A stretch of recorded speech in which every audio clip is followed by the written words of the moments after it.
कहते हैं सब संतन की बड़ी बलिहारी, मतलब सभी संतों को बड़ी बलिहारी करो, सबको आदर करो, सबको सम्मान करो। संत सम्राट कौन कहलाते हैं? उसका नाम क्या है? उसका नाम है बंदी छोड़ कबीर, जो सभी संतों के सम्राट हैं।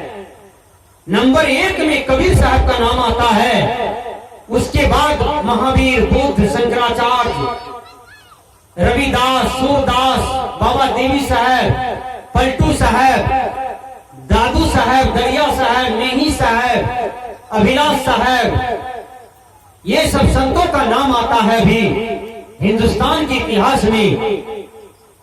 तो विचार कीजिए, बाबा नेही कहते हैं सब संतन की बड़ी बलिहारी, यानी सभी संतों को ऊंचा स्थान दो, सबको कदर करो, सबको भाव करो। साधु भूखा भाव का, धन का भूखा नहीं। जो साधु धन का भूखा हो तो साधु नहीं। साधु महापुरुष जो होते हैं वो धन का भूखा नहीं होते हैं, वो भाव का भूखा होते हैं। बोलिए, सही बात है? धन का भूखा कौन होता है? आपको हंसी आएगी। धन का भूखा कौन होता है जानते हैं? दमाद। दमाद को कितनों दे दीजिए उसका बखारी नहीं भरता है। भरता है? दमाद को एक ठो पाठी दे दीजिए बकरी का, कहेगा पाठी दे लिए, पठा कहाँ दे लिए? पठा भी दे दीजिए तब कहेगा बाछी कहाँ दे लिए? बाछियों दे दीजिए तब कहेगा बछा कहाँ दे लिए? बछो दे दीजिए कहेगा 8 आना सोना दियो ने, वो दे दियो 8 आना सोना भी आप दे दीजिए दामाद को। फिर कहेगा कि बुलेट गाड़ी कहाँ दिए?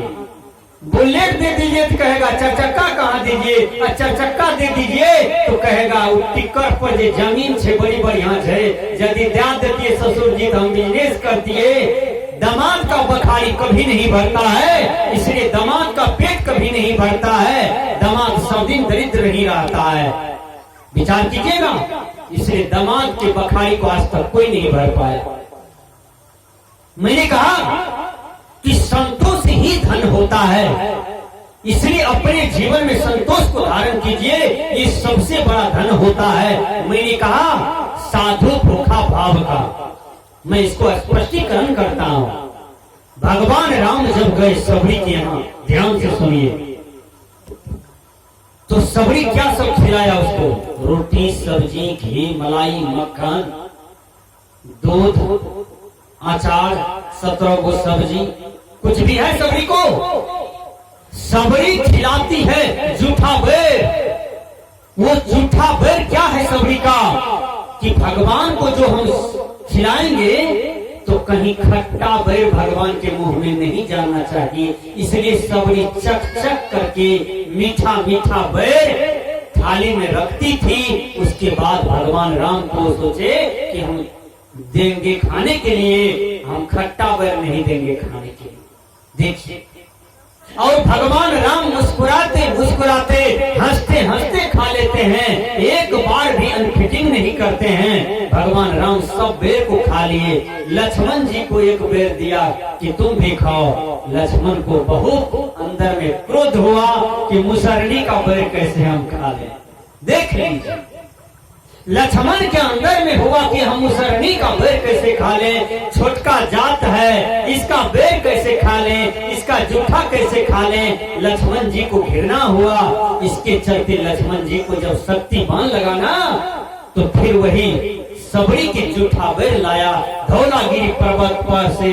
वह पर्वत सजीवन बूटी बन गया था और उसी को ला करके पिलाया, तब लक्ष्मण जी का घाव ठीक हुआ।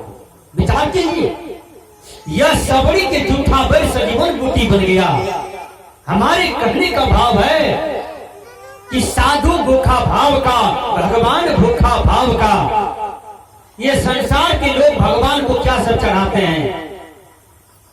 आपको हंसी आएगी। कैसे हंसी आएगी? भगवान को क्या सब चढ़ाते हैं आप? भगवान को केला का पत्ता, प्रसाद, केला, अक्षर, मिठाई, मिश्री, अगरबत्ती, भगवान इसका भूखा है, अगरबत्ती का, सेंट का भूखा है, कमर नाक में सेंट दे है? भगवान इसी का भूखा है, अक्षत केला का, मिठाई का। बोलिए, भगवान भूखा भाव का। देख लिए सबड़ी की यहाँ जूठा भर भगवान खा लिए, उस चीज का भूखा है भगवान, भाव का। धन का भूखा नहीं है भगवान, पैसा कौड़ी का भूखा नहीं है भगवान, भूखा है भाव का, साधु भूखा है भाव का। अब चलिए भगवान कृष्ण को देखिए। कृष्ण जब जाते हैं दुर्योधन के घर, तो दुर्योधन के घर में मेवा मिष्ठान है, 56 प्रकार का सब्जी है, कई प्रकार के रोटी दाल है, लेकिन उस पर लात मार दिया भगवान कृष्ण और चले आते हैं विदुर के घर में। विदुर की पत्नी स्नान कर रही थी, भगवान पर नजर पड़ा, उसको ये भी ध्यान नहीं रहा कि हम कपड़ा पहने हैं कि नहीं पहने हैं। बेचारी नग्न अवस्था में दौड़ करके जाती है घर और भगवान कृष्ण को पहले चरण पखारती है। देखिए, जो शुद्ध हृदय का भक्त है ना, वो साधु का चरण पखारते हैं, भगवान का चरण पखारते हैं, खाली लोटा लाती हैं विदुर की पत्नी और कृष्ण भगवान की चरण पखार लिए। चरण पखार करके चरणामृत छींट दिया। उसके बाद 3 बार साहब बंदगी करती है विदुर साहब की पत्नी। उसके बाद पटवा का साग बना था, रोटी बना था, खिचड़ी बना था, ये तीनों चीज परस करके खाने के लिए दिए। भगवान खूब खा रहे हैं और हंस भी रहे हैं। विदुर की पत्नी कहती है, भगवान अपना खेत में 2टा केला का गाछ रहे, 1टा केला का भोर पाकले, लाभिए केला का केला भोर। केला बेचारी जाती है लाने के लिए और छिलका जो है भगवान को दे रहे हैं खाने के लिए, अब गुद्दा जो है उसको फेंक रहे हैं। भगवान कृष्ण छिलका भी खा रहे हैं और हंस रहे हैं, मुस्कुरा रहे हैं, और वो बेचारी गुद्दा फेंक रही है। उसको तो कोई हाव भाव नहीं रहा। कृष्ण पर दर्शन पड़ते पड़ते वह बेचारी बेबल हो गई भाव में कि कैसे सेवा करें, एक ठौना सेवा करें कि इतना बड़ सेवा करें भगवान का। उसको तो अपने आप का स्मरण नहीं रहा, ख्याल नहीं रहा। इसी को सच्चा भक्ति करते हैं, इसी को भाव करते हैं, साधु भूखा भाव। भगवान धन दौलत का प्यासा नहीं है, विचार कीजिए, भगवान भक्ति का प्यासा है, भजन का प्यासा है, भाव का प्यासा है। इसलिए मैंने कहा साधु भूखा भाव का, धन का भूखा नहीं। जो साधु धन का भूखा वो तो साधु नहीं। कौन साधु है कौन असाधु है, इसका आप परीक्षा करें। एक वेश्या कि जो रास्ता था ना, उस देख करके साधु बार बार गुजरते थे। ध्यान से सुनिए, वेश्या प्रतिदिन कुर्सी लगा करके अपना चौखट पर, अपने बरामदे पर, घर के बगल में सर धज करके बैठ जाती थी और देह व्यापार के लिए वेश्या उत्सुक रहती थी। उसी रास्ते से साधु रोज जाते थे, रोज प्रतिदिन जाते थे। वेश्या करती है इस साधु को दिन परीक्षा कराना चाहिए कि साधु है कि असाधु है। देखिए, वेश्या दल देती है कि बाबा हमारे यहाँ आपका भोजन होगा, हमारे यहाँ आपका भोजन होगा। दल दे दिया, दल को स्वीकार किया साधु। साधु जी आए वेश्या के दरवाजे पर, वेश्या चरण पखारती है। वेश्या अंदर ले गई, बाबा के लिए नया बेडशीट, नया सब कुछ, तो तकिया बैठने के लिए वो अगरबत्ती जला दिया। 5 ठो का वैष्णव आदमी था, एक बाबा था। जब वेश्या भोजन करा दिया, इतना सुंदर भोजन कराया कि उतना सुंदर भंडारा किसी ने आज तक उस मोहल्ला में नहीं किया था। विचार कीजिए, जब बाबा भोजन कर लिया तब वेश्या देखिए 8 आना सोना निकालती है, 8 आना भरी सोना निकालती है। उसके बाद 5 ठो धोती, 5 ठो गमछा, 5 ठो गंजी बाबा को चढ़ाती है और उस पर 5000 रुपया बाबा तो कहती है ऐसा ऐसा वेश्या मिले तो बाबा निहाल हो जाएगा। बाबा जी कहते हैं देखिए, बाबा को जब विदाई देने लगी तो बाबा तो नाच उठे। बाबा तो माने मान सोचा अपने आप को कि कितना दौलत हमको मिल गया। देखिए तो बाबा को जब देने लगे तो बाबा झट झट एकदम झोला में कसने लगे। हैं? जब सोना कस रहे थे बाबा झोला में तो बेसिया कहती है, झट से हाथ पकड़ लिया, कहा बाबा आपका साधना कम है, आपका जीवन लोभ में है। बोलिए अंदर से आप कितना खुश हैं। जब आप साधु हैं तो साधु की जीवन में त्याग वैराग होता है। साधु सोना देख करके नहीं भूलता है, साधु पैसा टका देख करके नहीं भूलता है। साधु जो होता है ना वो अपना भक्ति में परमात्मा के चिंतन में लीन रहता है। बाबा आपका जीवन अभी तक लोभ में है, इसलिए आपका साधना अधूरा है। आप साधना करें तो पूरा साधना करें, तभी आप सच्चा संत हो सकते हैं, सच्चे साधु हो सकते हैं। तो लोभ जैसे विकार को जिन्होंने जीत लिया वो साधु हो गया।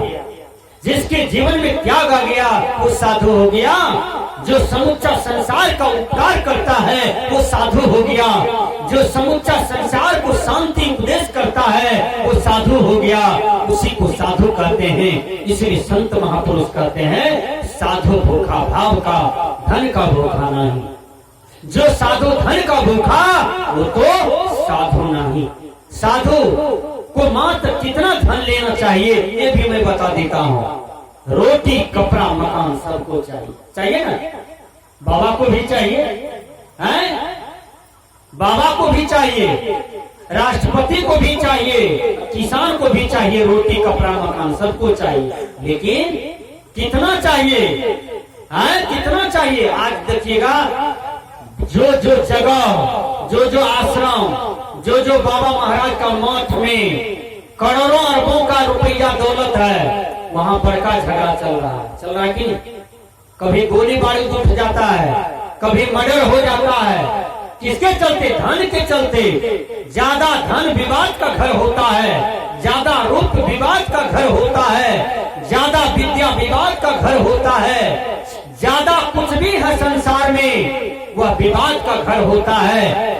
इसलिए इंग्लिश के विद्वान ने कहा excess of everything is bad, अति सर्वत्र वर्जित। अति कुछ भी हो जाता है वो तीता हो जाता है, वो खराब होता है। इसलिए अति से किसी के जीवन में नहीं होना चाहिए। दामाद है 1 साल पर आता है, ठौना भर स्वागत करते हैं। दामाद है रोजे आवे ठौना सेवा होगा नहीं होगा, है? साधु महात्मा है साल भर पर आता है तो लोग गल्ला भर सेवा करता है। साधु महात्मा है वो 15 दिन पर 10 दिन पर आवे तो सेवा होगा नहीं होगा। आपका महत्व घट जाएगा, आपका वजन घट जाएगा। इसलिए हर आदमी को व्यवहार में सोच समझ करके कदम उठाना चाहिए। आओ कर कुटुंब से तो बढ़िया से सावधान होकर के कदम उठाइए तो और बढ़िया बात है, नहीं तो गाली सुनिएगा, अपमान होगा। विचार कीजिएगा, कर कुटुंब में और संभल के चलना पड़ता है। बिन बुलाए तो जाना ही नहीं चाहिए कर कुटुंब के यहाँ। अरे बुलाने पर भी लोग बेइज्जती कर देता है। मैं देखा हूँ, एक महिला रो रही थी मेरे पास, कहा बाबा ननद हमको बुला लिया लेकिन ननद हमको बहुत बड़ा अपमान कर दिया। बुला तो लिया लेकिन खाने के लिए को बार नहीं पूछा, है?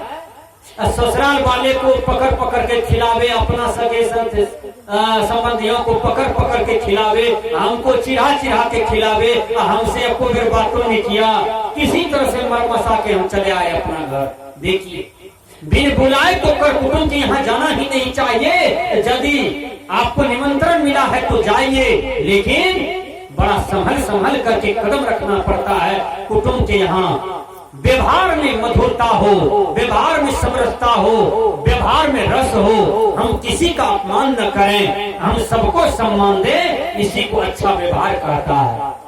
यदि आप किसी को अपमान करोगे तो आपको अपमान मिलेगा, आप किसी को सम्मान करोगे तो आपको भी खुशी मिलेगा, आपको भी सम्मान मिलेगा, आपको भी ठोठा भर सम्मान मिलेगा।